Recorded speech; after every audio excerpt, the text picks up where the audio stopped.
Welcome, everyone. I want to say how excited I am. I know you are, not to see two United States senators, but to welcome Jada Pinkett Smith. Thank you so much for being here. And her daughter, Willow, is here as well. Thank you for joining us. And Min Dang and T. Ortiz, who will be speaking as well. I'm really particularly delighted and honored to be joined by my colleague, Senator Portman, who has been such a really strong and steadfast leader in this area.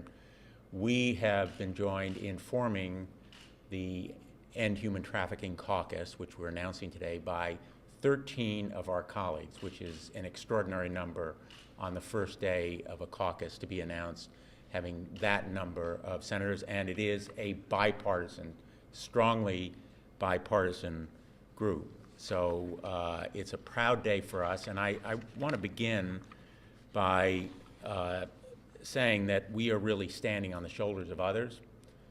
The initial effort to address this problem, the Trafficking Victims Protection Act, was passed in 2000, well before either Senator Portman or I were in this body. It's up for reauthorization. We're working hard to reauthorize it, and I'm hopeful that it will be reauthorized as soon as possible. The estimate from the Polaris Project is that 27 million people, most of them very young, are captives as a result of human trafficking, and that about 17,000 of them cross the border into the United States every year. So this problem has very much a dimension at home. The Department of Justice in 2008 to 2010 did cases involving human trafficking. 83% of them involved U.S. citizens. So lest anybody say this is somebody else's problem, it is ours.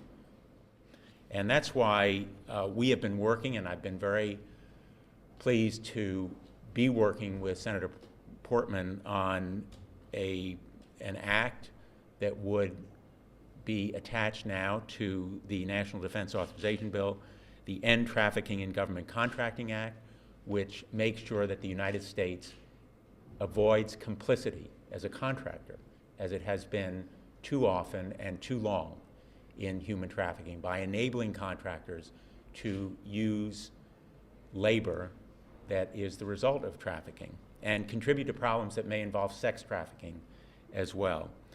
I want to acknowledge and thank particularly the organizations, the groups that have joined us here today and have contributed so much already, made it their life's work, and so enormously and profoundly, significantly contributed to this cause.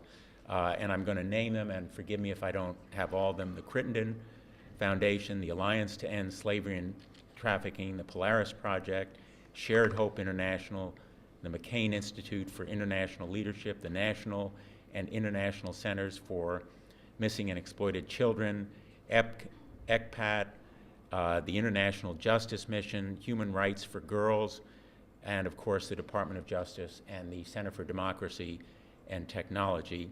A special thanks to Christine Kalpin, who is a representative for the Casey Family Program. They have been instrumental in this effort.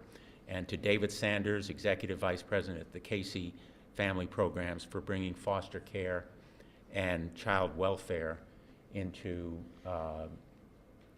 the conversation.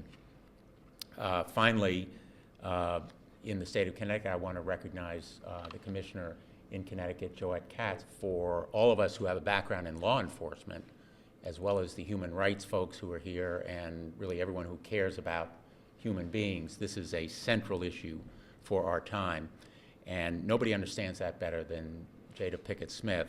She is an extraordinarily talented actress, producer, director, author, singer, songwriter, and businesswoman, but she also has launched an effort called Don't Sell Bodies, the Don't Sell Bodies campaign, to raise awareness about the commercial sexual exploitation of girls, and so I am particularly honored to introduce her as our next speaker.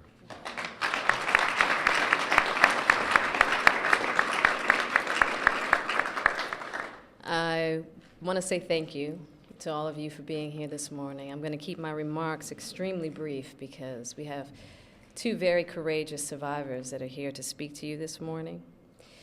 But before I introduce them, I would like to give a very special thank you to Senator Blumenthal and Senator Portman for bringing us all here today, and more importantly, for coming across the aisle to support this very important issue that they have proven should have no aisle.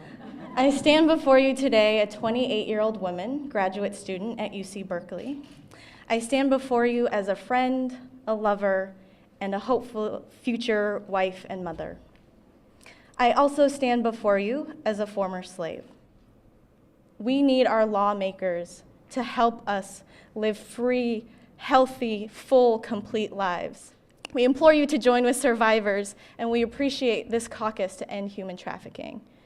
It is a miracle that I stand before you today, and there's one statistic that I want to share with you that I hope brings 27 million down to earth, and that's 5,282. Those are the number of days until April 16th, 2026.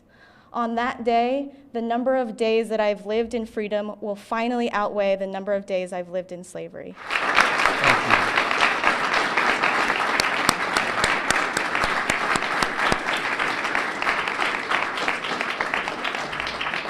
Thank you.